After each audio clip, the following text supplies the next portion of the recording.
The sixth Tuesday, we talk about emotions. I walked past the mountain laurels and the Japanese maple, up the blue stone steps of Maury's house. The white rain gutter hung like a lid over the doorway. I rang the bell and was greeted not by Connie, but by Maury's wife, Charlotte, a beautiful, gray haired woman who spoke in a lilting voice. She was not often at home when I came by. She continued working at MIT, as Maury wished, and I was surprised this morning to see her. Maury's having a bit of a hard time today, she said. She stared over my shoulder for a moment, then moved towards the kitchen. I'm sorry, I said. No, no, he'll be happy to see you, she said quickly. Sure. She stopped in the middle of the sentence.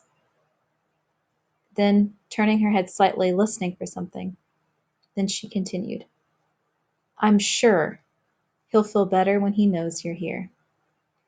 I lifted up the bags from the market, my normal food supply, and I said jokingly, and she seemed to smile and fret at the same time. There's already so much food. He hasn't eaten any from last time. This took me by surprise. He hasn't eaten any? I asked.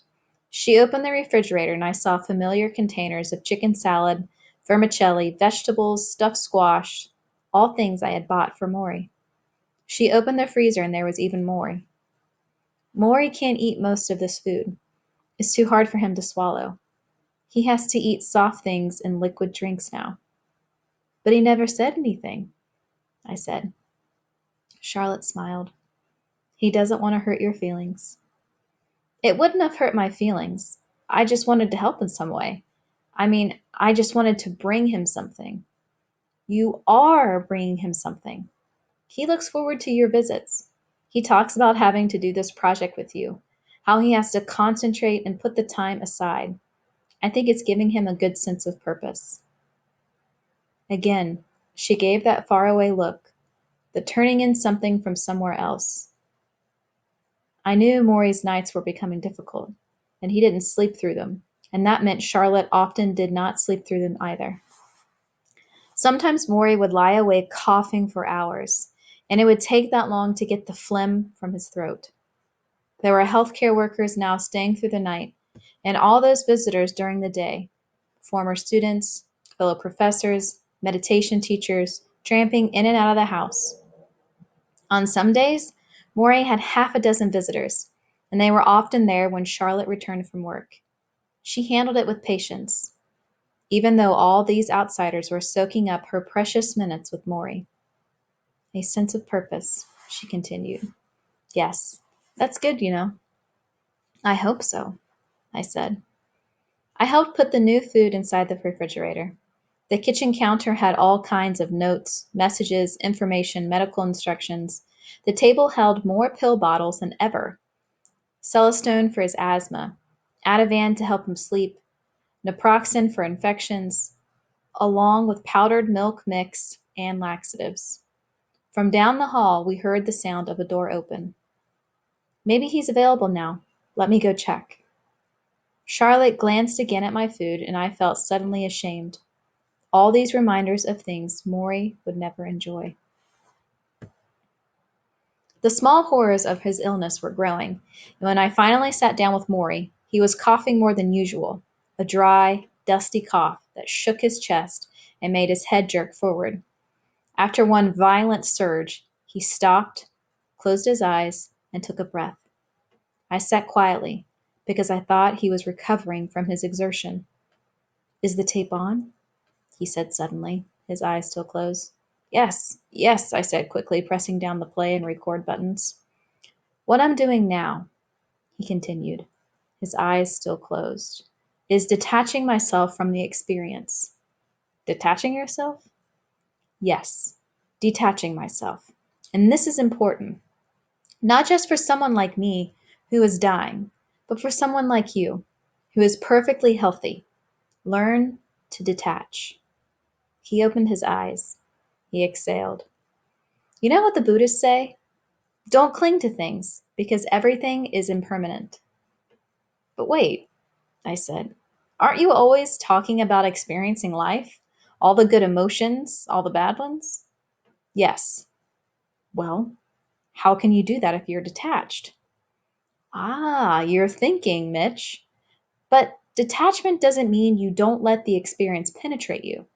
On the contrary, you let it penetrate you fully. That's how you are able to leave it. I'm lost. Take any emotion, love for a woman, or grief for a loved one, or what I'm going through, fear and pain from a deadly illness. If you hold back on the emotions, if you don't allow yourself to go all the way through them, you can never get to being detached. You're too busy being afraid. You're afraid of the pain. You're afraid of the grief. You're afraid of the vulnerability that loving entails. But by throwing yourself into these emotions, by allowing yourself to dive in all the way, over your head even, you experience them fully and completely. You know what pain is. You know what love is. You know what grief is. And only then can you say, all right, I have experienced that emotion. I recognize that emotion. Now I need to detach from that emotion for a moment. Maury stopped and looked over, perhaps to make sure I was getting this right. I know you think this is just about dying, he said, but it's like I keep telling you. When you learn how to die, you learn how to live.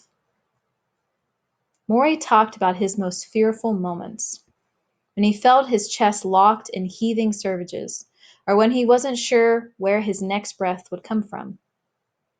These were horrifying times, he said, and his first emotions were horror, fear, anxiety. But once he recognized the feel of these emotions, their texture, their moisture, the shiver down the back, the quick flash of heat that crosses your brain, then he was able to say, okay, this is fear. Step away from it.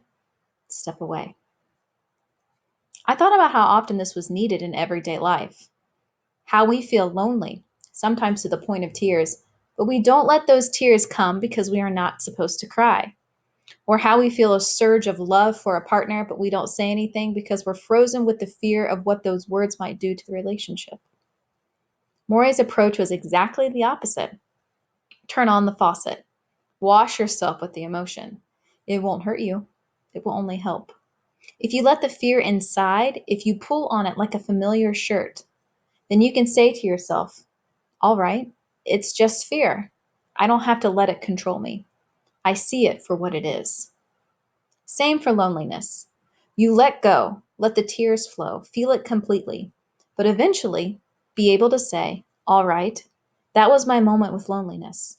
I'm not afraid of feeling lonely, but now I'm going to put that loneliness aside and know that there are other emotions in the world, and I'm going to experience them as well. Detach, Morris said again. He closed his eyes, then coughed. Then he coughed again. Then he coughed again, more loudly. Suddenly, he was half choking, the congestion in his lungs seemingly teasing him, jumping halfway up, then jumping back down, stealing his breath. He was gagging, then hacking violently, and he shook his hands in front of him. With his eyes closed, shaking his hands, he appeared almost possessed, and I felt my forehead break into a sweat. I instinctively pulled him forward and slapped the back of his shoulders, and he pushed a tissue to his mouth and spit out a wad of phlegm.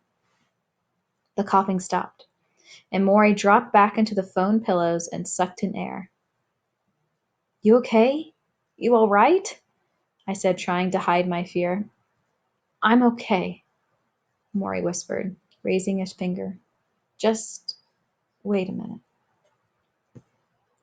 We sat there quietly until his breathing returned to normal. I felt the perspiration on my scalp. He asked me to close the window. The breeze was making him cold. I didn't mention that it was 80 degrees outside. Finally, in a whisper, he said, I know how I want to die. I waited in silence. I want to die serenely, peacefully, not like what just happened. And this is where detachment comes in. If I die in the middle of a coughing spell like I just had, I need to be able to detach myself from the horror. I need to say, this is my moment. I don't want to leave the world in a state of fright. I want to know what's happening, accept it, get to a peaceful place, and let go. Do you understand? I nodded. Don't let go yet, I added quickly. Maury forced a smile. No, not yet. We still have work to do. Do you believe in reincarnation? I asked. Perhaps. What would you come back as? If I had my choice, a gazelle. A gazelle? Yes. So graceful, so fast. A gazelle? Maury smiles at me. You think that's strange? I study his shrunken frame, the loose clothes, the socks-wrapped feet that rest stiffly on foam rubber cushions, unable to move like a prisoner in leg irons. I picture a gazelle racing across the desert.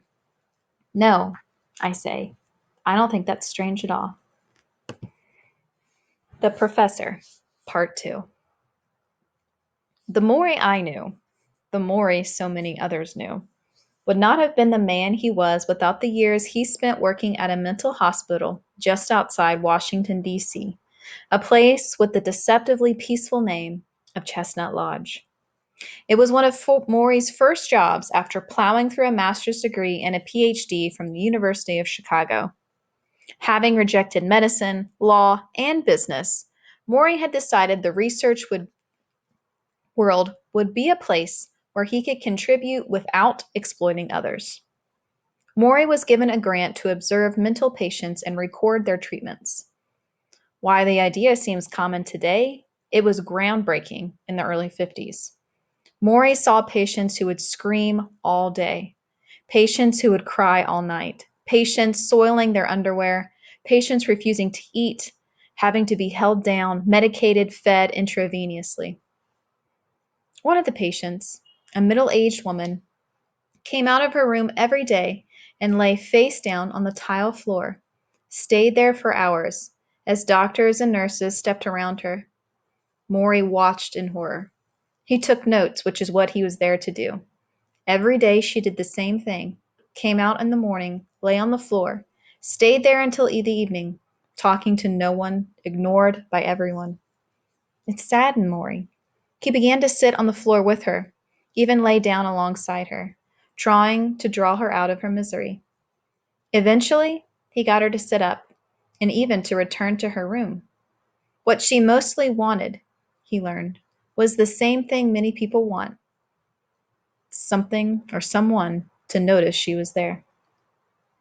Maury worked at Chestnut Lodge for 5 years, and although it wasn't encouraged, he befriended some of the patients, including a woman who joked with him about how lucky she was to be there. Quote, because my husband is rich so he can afford it. Can you imagine if I had to be one of those cheap mental hospitals? Another woman, who would spit at everyone else, took to Maury and called him her friend. They talked each day, and the staff was at least encouraged that someone had gotten through to her. But one day she ran away, and Maury was asked to help bring her back. They tracked her down in a nearby store, hiding in the back, and when Maury went in, she burned an angry look at him. So you're one of them too, she snarled. One of who? My jailers. Maury observed that most of the patients there had been rejected and ignored in their lives, made to feel that they don't exist. They also missed compassion, something the staff ran out of quickly. And many of these patients were well off, from rich families, so their wealth did not buy them happiness or contentment. It was a lesson he never forgot. I used to tease Maury that he was stuck in the 60s. He would answer that the 60s weren't so bad compared to the times we lived in now. He came to Brandeis after he worked in the mental health field, just before the 60s began. Within a few years, the campus became a hotbed for cultural revolution. Drugs, sex, race, Vietnam protests. Abby Hoffman attended Brandeis. So did Jerry Rubin and Angela Davis. Maury had many of the radical students in his classes. That was partly because Instead of simply teaching, the sociology faculty got involved. It was fiercely anti-war, for example. When the professors learned that the students who did not maintain a certain grade point average could lose their deferments and be drafted, they decided to not give any grades. When the administration said, if you don't give these students grades, they will all fail, Morey had a solution. Let's give them all A's. And they did. Just as the 60s opened up the campus, it also opened up the staff and Morey's department. From the jeans and sandals they now wore when working to their view of the classroom as a living, breathing place. They chose discussions over lectures, experience over theory. They sent students to the Deep South for civil rights projects and to the inner city for field work. They went to Washington for protest marches, and Morey often rode the buses with the students. On one trip, he watched the gentle amusement as women in flowing skirts and love beads put flowers in soldiers' guns, then sat on the lawn, holding hands, trying to levitate the Pentagon. They didn't move it, he later recalled, but it was a nice try. One time, a group of black students took over Ford Hall on the Brandeis campus, draping it in a banner that read Malcolm X University. Ford Hall had chemistry labs, and some administration officials worried that these radicals were making bombs in the basement. Morey knew better. He saw right to the core of the problem, which was human beings wanted to feel that they mattered. The standoff lasted for weeks, and it might have gone on even longer if Morey hadn't been walking by the building when one of the protesters recognized him as a favorite teacher and yelled for him to come in through the window. An hour later, Morey crawled out through the window with a list of what the protesters wanted. He took the list to the university president, and the situation was diffused. Morey always made good peace. At Brandeis, he taught classes about social psychology, mental illness and health, group process. They were light on what you now call career skills and heavy on personal development. And because of this, business and law students today might look at Morey as foolishly naive about his contributions. How much money did his students go on to make? How many big-time cases did they win? Then again, how many businesses or law students ever visit their old professors once they leave? Morey's students did that all the time. And in his final months, they came back to him, hundreds of them, from Boston, New York, California, London, and Switzerland, from corporate offices and inner city school programs. They called, they wrote, they drove hundreds of miles for a visit, a word, a smile. I've never had another teacher like you, they all said. As my visits with Morey go on, I began to read about death, how different cultures view the final passage.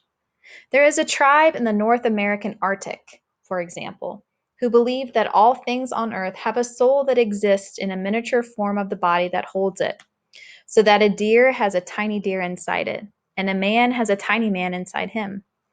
When the large being dies, that tiny form lives on. It can slide into something being born nearby, or it can go to a temporary resting place in the sky, and the belly of a great feminine spirit, where it waits until the moon can send it back to Earth. Sometimes, they say, the moon is so busy with the new souls of the world that it disappears from the sky. That is why we have moonless nights. But in the end, the moon always returns, as do we all. That is what they believe. The seventh Tuesday, we talk about the fear of aging.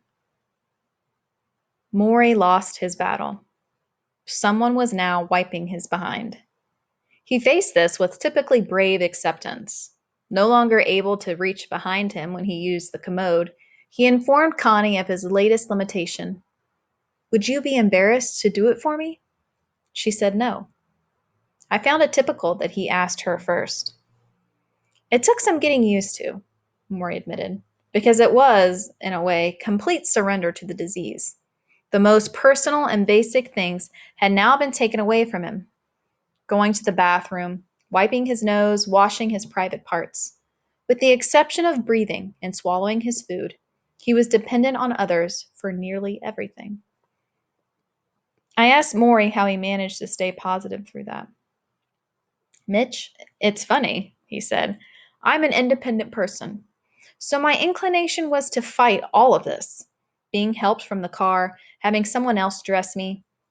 I felt a little ashamed because our culture tells us what we should be ashamed if we can't wipe our own behind. But then I figured, forget what the culture says. I have ignored the culture much of my life. I'm not going to be ashamed. What's the big deal? And you know what? The strangest thing? What's that? I began to enjoy my dependency. Now I enjoy when they turn me over on my side and rub cream on my behind so I don't get sores, or when they wipe my brow or they massage my legs. I revel in it. I close my eyes and soak it up. And it seems very familiar to me.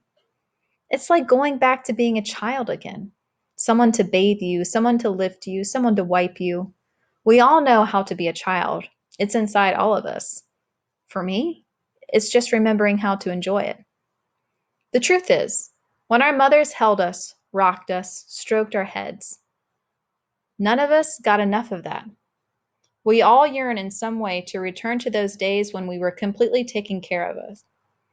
Unconditional love, unconditional attention. Most of us didn't get enough. I know I didn't. I looked at Maury, and I suddenly knew why he so enjoyed my leaning over and adjusting his microphone, or fussing with the pillows, or wiping his eyes. Human touch. At 78, he was giving as an adult and taking as a child. Later that day, we talked about aging. Or maybe I should say the fear of aging. Another of the issues on what's bugging my generation list. On my ride from the Boston airport, I had counted the billboards that featured young and beautiful people. There was a handsome young man in a cowboy hat smoking a cigarette, two beautiful young women smiling over a shampoo bottle, a sultry looking teenager with her jeans unsnapped, and a sexy woman in a black velvet dress next to a man in a tuxedo, the two of them snuggling a glass of scotch. Not once did I see anyone who had passed for over 35. I told Maury I was already feeling over the hill, and as much as I tried desperately to stay on top of it, I worked out constantly, watched what I ate, checked my hairline in the mirror. I had gone from being proud to say my age, because all of I had done so young, to not bringing it up, for fear I was getting too close to 40, and therefore professional oblivion. Maury had aging in better perspective. All this emphasis on youth, I don't buy it, he said. Listen, I know what a misery being young can be, so don't tell me it's so great. All these kids who came to me with their struggles, their strife, their feelings of inadequacy, their sense that life was miserable, so bad they wanted to kill themselves. And in addition to all the miseries, the young are not wise. They have very little understanding about life. Who wants to live every day when you don't know what's going on? When people are manipulating you, telling you to buy this perfume and you'll be beautiful, or this pair of jeans and you'll be sexy, and you believe them. It's such nonsense. Weren't you ever afraid to grow old? I asked. Mitch, I embrace aging. Embrace it? It's very simple. As you grow, you learn more. If you stayed at 22, you'd always be as ignorant as you were at 22. Aging is not just decay, it's growth. It's more than the negative that you're going to die. It's also the positive that you understand you're going to die and that you live a better life because of it. Yes, I said. But if aging were so valuable, why do people always say, oh, if I were young again? You never hear people say, I wish I were 65. He smiled. You know what that reflects? Unsatisfied lives, unfulfilled lives, lives that haven't found meaning. Because if you found meaning in your life, you don't want to go back. You want to go forward. You want to see more, do more. You can't wait until 65. Listen, you should know something. All younger people should know something. And if you're always battling against getting older, you're always going to be unhappy because it will happen anyhow. And Mitch, he lowered his voice, the fact is, you are going to die eventually. I nodded. It won't matter what you tell yourself. I know. But hopefully, he said, not for a long, long time. He closed his eyes with a peaceful look, then asked me to adjust the pillows behind his head. His body needed constant adjustment to stay comfortable. It was propped in the chair with white pillows, yellow foam, and blue towels. At a quick glance, it seemed as if Maury was being packed for shipping. Thank you, he whispered as I moved the pillows. No problem, I said. Mitch, what are you thinking? I paused before answering. Okay, I said. I'm wondering how you don't envy younger, healthy people. Oh, I guess I do. He closed his eyes. I envy them being able to go to the health club or go for a swim or dance, mostly for dancing. But envy comes to me, I feel it, and then I let it go. Remember what I said about detachment? Let it go. Tell yourself, that's envy. I'm going to separate it from it now and walk away. He coughed, a long, scratchy cough, and he pushed a tissue to his mouth and spit weakly into it. Sitting there, I felt so much stronger than he, ridiculously so, as if I could lift him and toss him over my shoulder like a sack of flour. I was embarrassed by this superiority, because I did not feel superior to him in any other way. How do you keep from envying?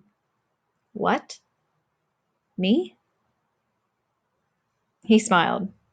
Mitch, it is impossible for the old not to envy the young.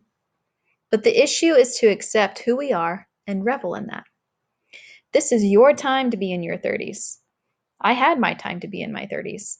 And now is my time to be 78. You have to find what's good and true and beautiful in your life as it is now. Looking back makes you competitive, and age is not as a competitive issue. He exhaled and lowered his eyes, as if to watch his breath scatter into the air. The truth is, part of me is every age. I'm a 3-year-old, I'm a 5-year-old, I'm a 37-year-old, I'm a 50-year-old. I've been through all of them, and I know what it's like. I delight in being a child when it's appropriate to be a child. I delight in being a wise old man when it's appropriate to be a wise old man. Think of all I can be. I am every age up to my own. Do you understand? I nodded. How can I be envious of where you are when I've been there myself? Fate succumbs many a species. One alone jeopardizes itself. W. H. Auden, Maury's favorite poet. The 8th Tuesday, we talk about money. I held up the newspaper so that Maury could see it. I don't want my tombstone to read, I never owned a network. Maury laughed, then shook his head. The morning sun was coming through the window behind him, falling on the pink flowers of the hibiscus plant that sat on the sill. The quote was from Ted Turner, the billionaire media mogul, founder of CNN, who had been lamenting his inability to snatch up the CBS network in a corporate megadeal. I had brought the story to Maury this morning because I wondered if Turner ever found himself in my old professor's position, his breath disappearing, his body turning to stone, his days being crossed off the calendar one by one. Would he really be crying over owning a network? It's all part of the same problem, Mitch, Maury said. We put our values in the wrong things, and it leads to very disillusioned lives. I think we should talk about that. Maury was focused. There were good days and bad days now. He was having a good day. The night before, he had been entertained by a local a cappella group They had come to the house to perform, and he relayed the story excitedly, as if the ink spots themselves had dropped by for a visit. Maury's love for music was strong even before he got sick, but now it was so intense it moved him to tears. He would listen to opera sometimes at night, closing his eyes, riding along with the magnificent voices as they dipped and soared. You should have heard this group last night, Mitch. Such a sound. Maury had always been taken with simple pleasures. Singing, laughing, dancing. Now more than ever, material things had little or no significance. When people die, you always hear the expression, you can't take it with you. Maury seemed to know that a long time ago. We've got a form of brainwashing going on in our country, Maury sighed. Do you know how they brainwash people? They repeat something over and over. And that's what we do in this country. Owning things is good. More money is good. More property is good. More commercialism is good. More is good. More is good. We repeat it and have it repeated to us over and over until nobody bothers to even think otherwise. The average person is so fogged up by all of this, he has no perspective on what's really important anymore. Wherever I went in my life, I met people wanting to gobble up something new, gobble up a new car, gobble up a new piece of property, gobbled up the latest toy, and then they wanted to tell you about it. Guess what I got? Guess what I got? You know how I always interpreted that? These were people so hungry for love that they were accepting substitutes. They were embracing material things and expecting a sort of hug back, but it never works. You can't substitute material things for love or for gentleness or for tenderness or for a sense of camaraderie. Money is not a substitute for tenderness, and power is not a substitute for tenderness. I can tell you, as I'm sitting here dying, when you most need it, neither money nor power will give you the feeling you're looking for, no matter how much of them you have. I glanced around Maury's study. It was the same today as it had been the first day I arrived. The books had their same places on the shelves. The papers cluttered the same old desk. The outside rooms had not been improved or upgraded. In fact, Maury really hadn't bought anything new, except medical equipment, in a long, long time, maybe years. The day he learned that he was terminally ill was the day he lost interest in purchasing power. So the TV was the same old model. The car that Charlotte drove was the same old model. The dishes and the silverware and the towels, all the same. And yet the house had changed so drastically. It had filled with love and teaching and communication. It had filled with students and meditation teachers. It had filled with friendship and family and honesty and tears and therapists and nurses and a cappella groups. It had become, in a very real way, a wealthy home, even though Maury's bank account was rapidly depleting. There's a big confusion in this country over what we want versus what we need, Maury said. You need food. You want a chocolate sundae. You have to be honest with yourself. You don't need the latest sports car. You don't need the biggest house. The truth is, you don't get satisfaction from these things. You know what really gives you satisfaction? What? Offering others what you have to give. You sound like a Boy Scout. I don't mean money, Mitch. I mean your time, your concern, your storytelling. It's not so hard. There's a senior citizen that opened up near here. Dozens of elderly people come there every day. If you are a young man or a young woman and you have a skill, you are asked to come and teach it. Say you know computers. You come there and teach them computers. You are very welcome there, and they are very grateful. This is how you start to get respect, by offering something that you have. There are plenty of places to do this. You don't need to have a big talent. There are lonely people in hospitals and shelters who only want some companionship. You play cards with a lonely older man and you find new respect for yourself because you are needed. Remember what I said about finding a meaningful life? I wrote it down, but now I can recite it. Devote yourself to loving others.